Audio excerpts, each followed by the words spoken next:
mas tive o privilégio de conhecer pessoalmente o Mandela, né? Nós somos a Pretória, que é a cidade administrativa, e fiquei de frente assim com o Mandela. E faço uma confissão, jornalista, né? Você não pode se emocionar muito, aquela coisa, mas como eu queria ter pedido uma foto e um autógrafo do Mandela, são figuras mundiais, né? Pertinho dele, não tirei uma foto, não pedi um autógrafo, são nomes mundiais que entraram para a história, né? Então são alguns fatos que me marcaram e, opa, eu tenho que seguir no jornalismo, com certeza.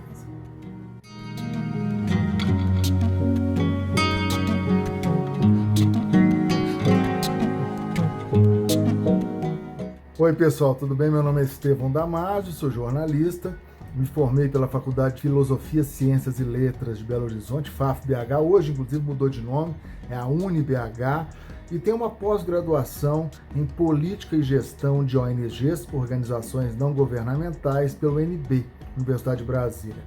Eu tive uma experiência muito interessante ao passar pelos principais meios de comunicação, o rádio, a televisão, e também jornal / agência de notícias, já que hoje o mundo online está cada vez mais presente nas nossas vidas. Eu fui diretor de jornalismo da EBC, Empresa Brasil de Comunicação, fui diretor de jornalismo da TV Difusora, o Grupo Difusora lá no Maranhão, o que me deu muita experiência em termos da gestão de conteúdo, para o rádio, para a agência de notícias e para a TV. Tive experiências muito gratificantes escrevendo, como freelancer para as revistas Veja, Veja Minas, Placar, e também atuei como repórter de cidades do Correio Brasiliense. No entanto, a experiência que mais me marcou foi na Rádio CBN, a rádio que toca notícia. Eu passei por lá durante 23 anos, fui gestor e repórter especial, simultaneamente. Então, é uma trajetória da qual eu tenho orgulho. Bem, eu sempre tive duas paixões, a comunicação, de uma maneira geral, sempre li muito, e a biologia, a odontologia, por incrível que pareça. Naquela fase dos 18, 17, 18 anos, onde o adolescente não tem muito poder decisório em termos de informação, informação para tomar decisão quanto ao futuro dele, eu fiz o vestibular para odontologia na Universidade Federal de Minas Gerais e a química me derrubou. E ao mesmo tempo fiz na FAFBH para jornalismo. Eu passei na FAFBH, aí eu desisti, minha família tem muitos dentistas, muita pressão, mas eu não. Eu vou entrar de cabeça, gosto de comunicação, gosto de jornalismo, eu acho que o jornalismo ainda ele atua como um bom porta-voz para a comunidade de uma maneira geral, com responsabilidade, sem fake news, sem notícias falsas. Eu acho que o jornalismo preza, o bom jornalismo, pela credibilidade. E isso me chamou muita atenção. A prestação de serviços também é uma veia muito interessante do jornalismo, e eu sempre desempenhei isso. Atuando em rádio, minha trajetória foi basicamente no meio rádio, e eu sempre prestei um bom serviço ao ouvinte. Situação da rua, do trânsito, os pleitos que a comunidade estava colocando, uma pressão saudável dentro dos meios democráticos para o governo, a gestão que está governando a cidade, o estado. Eu acho que o jornalista pode sim continuar desempenhando um papel preponderante. Com relação a nomes que me inspiraram, são vários, mas para não cometer injustiça eu vou citar um do exterior, o jornalista Gay Talese, que por muito tempo foi colunista dos maiores jornais norte-americanos, New York Times, por exemplo, um dos fundadores, digamos, se não um fundador do chamado New Journalism, o novo jornalismo, que é um jornalismo que descreve mais, um jornalismo mais poético, com muitos adjetivos, que vai de encontro a vários manuais de redação, e ele conseguiu quebrar isso, É um jornalismo que descreve a cena, o linguajar, o vestuário. Então, mesmo sendo personagens reais, a aura em torno desse texto acaba sendo uma aura mais de um jornalismo mais de crônica. É uma crônica do dia a dia. Isso me inspirou muito. Eu sou muito fã desse jornalismo, embora admita que há muito menos espaço hoje, pelo corre-corre das pessoas, para esse tipo de texto, um texto mais longo, né? Um texto que requer uma leitura mais demorada, para um domingo de manhã, por exemplo. Mas eu acho que o Guattari é um dos grandes nomes do jornalismo mundial. Obviamente, eu enfrentei muitas dificuldades no início da carreira. Eu comecei fazendo freelas, né? Reportagens como freelancer para a revista Veja Minas, que na época existia, né? Para a revista Placar. E aí eu tive o convite para ir para Brasília, que é o centro do poder, né? Um dos sonhos do jornalista é ir para a capital federal, onde tudo acontece em termos do poder decisório, né? As decisões saem de Brasília, mas as repercussões acontecem principalmente nos grandes centros, especialmente no eixo Rio-São Paulo. Então, eu tive que ir sozinho, sem grana, né? Tive que morar de favor com um fotógrafo do Correio Brasiliense, um grande amigo, o André Brandt, me ajudou demais, mas com toda aquela insegurança, né? Não conhecia Brasília, Brasília era um mundo à parte, não só em termos da arquitetura, do projeto urbanístico, mas a vivência do dia a dia, né?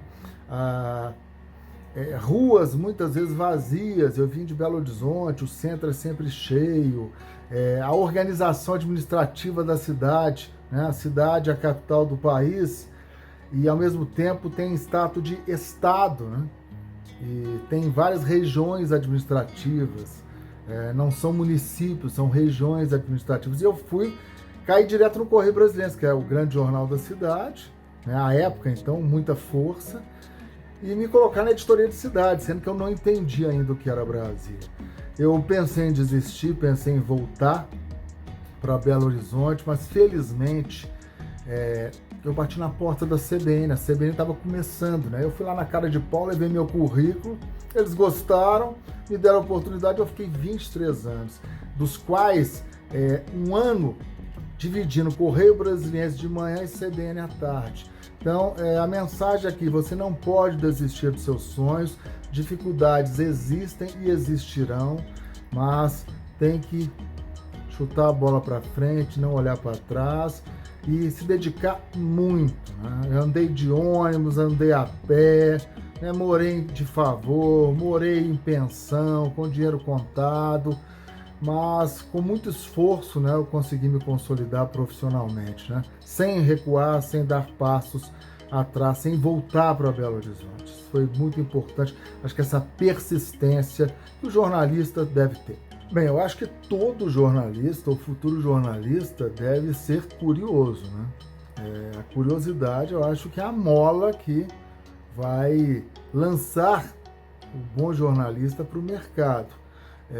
Ele tem que ter a sede do conhecimento, tem que estar muito bem informado, tem que ler as principais publicações, tem que ouvir as rádios jornalísticas, tem que assistir os jornais na TV, tem que ficar constantemente ligado, porque as coisas mudam, né, de forma muito momentânea. Um segundo tudo pode mudar, né? Então o jornalista tem que ficar ligado, tem que ficar atento. Não pode ser preguiçoso. A carga de leitura a que eu me referi há pouco, ela é muito pesada, ela é densa. Quem não lê, escreve mal, né? E eu digo que até o jornalista de rádio tem que saber escrever bem, tem que saber articular, pontuação, vender, entre aspas, bem a ideia para o seu público, né? E você tem que ter uma linguagem popular. Uma linguagem erudita, rebuscada, não funciona para o jornalismo, especialmente nos meios de comunicação de massa, né? Como são rádio e TV. Então, tem que ter disciplina, compromisso com a verdade e ética. Eu acho que a ética é fundamental. Eu costumo dizer que o jornalista ele tem que ser correto. Eu prefiro o termo, inclusive, correção à isenção. Acho que ninguém é isento, né? Nós trazemos da nossa família uma bagagem cultural, uma bagagem educacional, valores. Então, nós fazemos juízo de valor, é inevitável, é pela bagagem familiar que todos nós trouxemos até aqui e vamos aprender mais. Então, correção mesmo você não gostando do partido X ou de determinado político, você ter a hombridade e a ética de ouvi-lo, não distorcer o que ele disse, o que ele falou, e fazer uma matéria equilibrada, ter um texto equilibrado. Isso é ser correto, né? Ser isento eu acho muito difícil, né? Muito difícil. Olha, a minha preferência é pelo meio rádio, né? Não só pelos anos em que eu passei atuando na CBN, mas o rádio, ele tem uma energia que não para de pulsar, né? Ele exige uma linguagem muito informal, e isso acho que cria um laço muito forte com o ouvinte, né? Hoje, né, essa imagem é besteira, porque hoje o rádio tem imagem, né? Todas as grandes rádios têm câmeras nos seus estúdios. Então acabou um pouquinho aquela magia de, esse cara tem uma voz bonita, uma voz legal, essa moça tem uma voz interessante, gostaria de conhecê-la, né? Atiça a curiosidade do ouvinte. Mas o rádio ainda tem, mesmo que tenha perdido um pouco essa magia pela tecnologia e pela, digamos, obsessão do meio rádio em fazer com que os locutores, os âncoras apareçam, eu acho que essa magia ainda continua. Tem muita gente que ouve rádio ainda no carro, o rádio é instantâneo, você com o telefone celular, né, o sinal estiver bom, você entra imediatamente, você entra descrevendo os fatos. E a televisão é interessante, a televisão que um dia irá matar o rádio, e não vai acontecer. Eu acho que o rádio é um camaleão, né? Ele se adequa aos novos tempos, ele se adapta aos novos tempos e continua inspirando. A televisão hoje, Globo News, CNN, as TVs a cabo, né, jornalísticas, elas fazem muito rádio, né? Quando não tem imagem, aparece a foto do repórter, ele entra conversando com o âncora. Eu acho que o rádio, cada vez mais, é um veículo indispensável à sociedade de uma maneira geral, especialmente pela prestação de serviços, né? Ele é mestre, isso ninguém vai tirar dele, essa maestria na prestação de serviço tão valorizada pela sociedade, e ele continua inspirando outros veículos que, teoricamente, têm uma tecnologia muito mais complexa, né, a absorver ainda essa simplicidade, essa espontaneidade do rádio. Viva o rádio! Olha, eu quando estive na direção de jornalismo da CBN Brasília, também da EBC e na TV Difusora, eu sempre lutei contra essa velha máxima do jornalismo, né? Notícia ruim é que gera mais link, mais interação, notícia ruim é que pode ser estampada na manchete que vai vender mais jornal. Eu concordo, obviamente, que a tragédia, ela provoca mais uma sensibilização da sociedade, né? Ela gera mais repulsa, ela gera mais mobilização, né? Ela gera uma onda de sentimentos, né? E, obviamente, gera mais audiência. Mas nós não podemos ficar, né, presos a essa teoria. Eu acho que a notícia boa também gera muita interação, a notícia boa também sensibiliza e gera até uma comoção saudável, sadia, né? Desde que ela seja bem elaborada, seja uma matéria bem feita, seja bem vendida, entre aspas, para o seu editor. Consequentemente, uma matéria bem editada, ela gera mais atenção por parte do público. Eu acho que hoje existe um terreno fértil para boas notícias. Tem muitas pessoas que estão cansadas, né, de tragédias. Tem pessoas que deixaram de ver jornais, de acessar conteúdos jornalísticos, porque já estão cansadas. E isso é um alerta para nós jornalistas. Eu repito, eu sempre procurei estimular a minha equipe, os meus repórteres, a também buscarem pautas positivas. Eu tenho um grande amigo que criou há alguns anos o site Só Notícia Boa. Né? É um site especializado em dar notícia boa. Isso atrai também o anunciante. É uma mostra de que há espaço, há terreno para que os veículos de comunicação possam abrir cada vez mais espaço para boas notícias. Não lutar contra a realidade. Não estamos num mundo de Poliana. Não podemos fechar os olhos para a violência, para tragédias. Não é isso. Mas, de repente, dá mais uma equilibrada. Eu acho que há luz no fim do túnel, sim. Bem, eu tive muitos episódios, né, na minha carreira. Eu tenho quase 30 anos, né, de atividade no jornalismo. E foram vários episódios que me emocionaram, que marcaram essa minha trajetória. Eu tive o privilégio de ter sido repórter setorista pela Rádio CBN do Palácio Planalto. E numa fase onde, pouco depois do Plano Real, né, o presidente Fernando Henrique Cardoso tinha acabado de ser eleito, depois da experiência dele bem sucedida com o Real, no governo Itamar, como ministro da Fazenda, e isso alçou a voos mais altos como o Palácio Planalto. E eu tive a experiência de acompanhá-lo em mais de 23 países, né, para fazer a cobertura das viagens do presidente, que naquela época, 95, 96, até 2000, desfrutava de uma grande popularidade. Depois veio a crise do dólar, enfim. O segundo mandato foi mais conturbado. Mas o primeiro mandato, Fernando Henrique sempre desfrutou de muita popularidade. Eu estava lá no Palácio Planalto.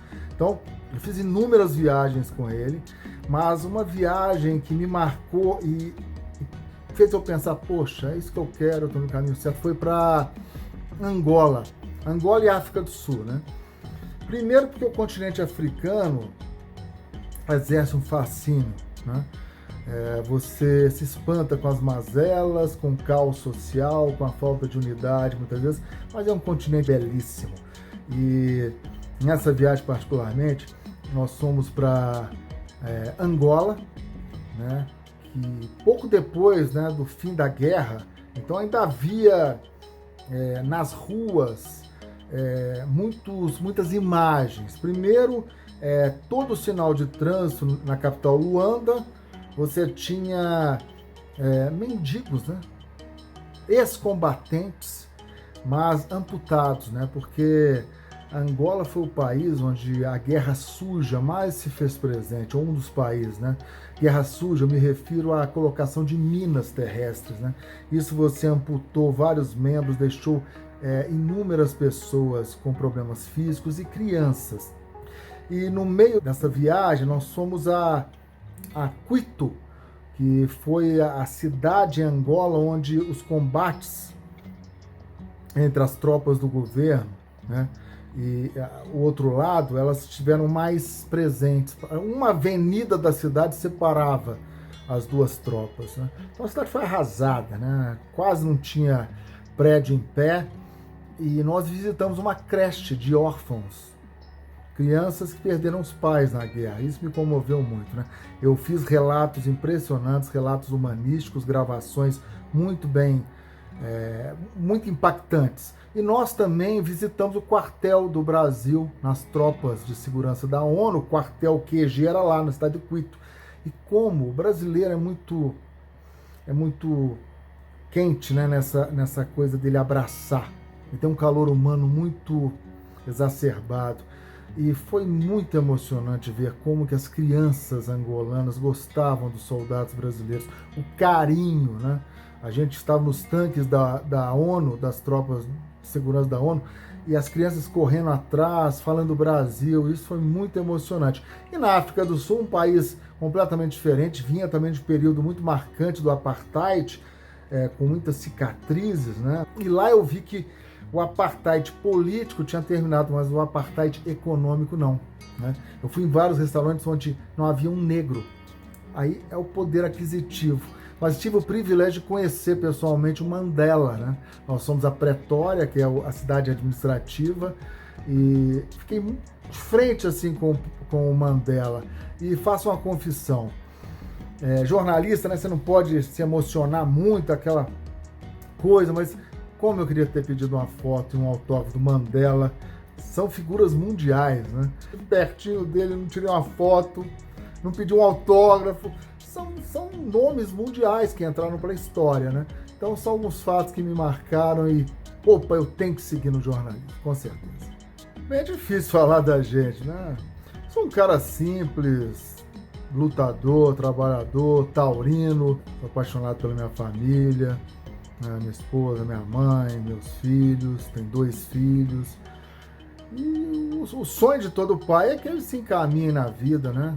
Apesar do mercado de trabalho cada vez mais restritivo, eu acho que a gente tenta passar para os nossos filhos são os nossos sonhos de uma vida ética, com um comportamento profissional, respeito às pessoas, independentemente da faixa etária, da classe social em que se encontram, respeitar o próximo, saber conviver em equipe.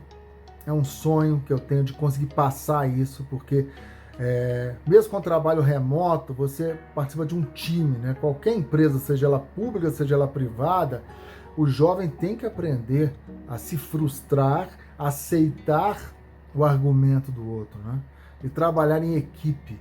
Trabalhar em equipe muitas vezes é você abdicar, muitas vezes, da sua posição em favor da maioria, né? E tenho o sonho de ter uma vida simples e mais tranquila, tá? Podendo escrever meus textos, podendo fazer minhas análises políticas, dentro de um ambiente mais democrático, com mais respeito mútuo. Eu acho que a nossa sociedade está em processo ainda de amadurecimento e todos nós temos muito que aprender. Bem, a minha maior motivação no jornalismo é conseguir acompanhar essa revolução tecnológica que está acontecendo, né? Conseguir me adaptar para que os conteúdos que hoje eu produzo, né, possam chegar até o meu público, né, de forma mais rápida, mais limpa e mais direta. Eu acho que esse também é um conselho que eu dou para o jovem, né, o jovem que está na faculdade de jornalismo. Não se frustre se você não conseguir, no mercado de trabalho, entrar para o Globo, para a Folha, para o G1, para a CNN. A vida além dos grandes veículos. Hoje todos nós podemos produzir nosso próprio conteúdo. Há um mundo na assessoria de imprensa. A assessoria de imprensa é um trabalho muito interessante, muito importante e desafiador, né? E você mesmo pode juntar com os seus colegas, criar novos canais de comunicação, né? Há várias formas de fazer jornalismo hoje. O que você não pode, e aí eu entro já no legado que eu quero deixar, é não ser ético, não ter o compromisso com a verdade. Estou sendo repetitivo, mas na era da pós-verdade ou das notícias falsas, das fake news, nós jornalistas, e você, futuro jornalista, nós temos que ter muita responsabilidade com a apuração dos fatos e principalmente temos que ser fidedignos com o que o nosso entrevistado, nosso interlocutor fala, com as ideias que ele expressa, né? Por isso a edição é tão fundamental, né, para que o material tenha a credibilidade necessária. Uma edição mal feita pode distorcer os fatos, pode distorcer a fala de alguém, né? Então eu acho que o legado que eu quero deixar sempre procurei fazer um jornalismo honesto, um jornalismo correto. De novo, eu resgato a palavra correção, que para mim é uma palavra que tem que estar presente no vocabulário de todo jornalista que tem o compromisso em fazer o bem para a comunidade, em informar as pessoas, em prestar um bom serviço. Bom, em termos de projetos atuais e também ideias para o futuro, hoje eu estou me concentrando no projeto Imagem e Credibilidade. Eu me associei a 2 outros jornalistas, né, Rodolfo Lag e Alexandre Jardim, né, a um publicitário, o Bruno Lago, e também a um professor, né, Alexandre Mota. Nós unimos nossas expertises para que possamos produzir bons conteúdos, E aí, conteúdos de comunicação, tá? Envolve jornalismo, relações públicas, publicidade, comunicação institucional, comunicação empresarial. E criamos um site, né? Uma empresa, imagem e credibilidade, tudo junto.com. Né? Lá a gente posta os nossos conteúdos. Além de produzir conteúdos, né? A gente também oferece treinamento de mídia training, consultorias de comunicação para governos ou para a iniciativa privada. Então a gente quer que toda essa nossa bagagem acumulada aí por anos de experiência na atividade jornalística e dos nossos outros sócios, né, na área de atuação deles, repassar isso, né, para os nossos clientes e futuros clientes. Então eu estou me esforçando muito para consolidar esse projeto, imagem e credibilidade, e o visualizo com muito otimismo para o futuro, né? Principalmente na prestação de serviços. Né? Repito, Media Training, assessoria e consultoria de comunicação e gerenciamento de crise. Isso é uma área muito fascinante, gerenciamento de crise. Né? Hoje a comunicação oferece vários riscos, um tweet mal feito, uma frase mal redigida, já vimos vários exemplos disso, pode queimar a pessoa ou a empresa que ela está representando, ou o governo que ela está representando. Eu costumo dizer o seguinte nos treinamentos: você, a partir do momento em que ocupa um alto cargo executivo em uma empresa ou um alto cargo em um governo, você não tem mais opinião pessoal. Você não tem esse papo de que pessoalmente não acha nada. Você está representando a empresa, está representando o governo, você tem que abrir mão disso, dessa opinião pessoal. Porque o ouvinte, o telespectador, o internauta vai sempre confundir você com a empresa ou com o governo onde você está inserido. Então tem que ter muito cuidado para isso. E em termos de realizações, né? Eu acho que eu sou muito grato à vida, à profissão. Né? Em termos de realização, eu quero continuar lúcido e com boas ideias para continuar desempenhando um bom papel no jornalismo. E também hoje eu me dedico a um podcast, né?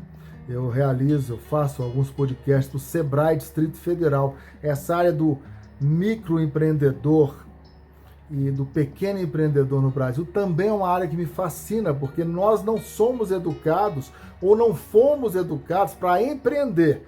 Nós somos educados geralmente para ter a carteira assinada e hoje está acabando, né?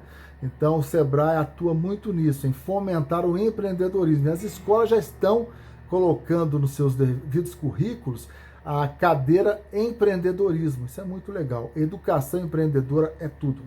A nossa sociedade está em processo ainda de amadurecimento e todos nós temos muito que aprender. Eu sou um cara super simples, trabalhador e, sobretudo, otimista, né? Otimista. Apesar das dificuldades, eu acho que nós vamos conseguir vencer juntos.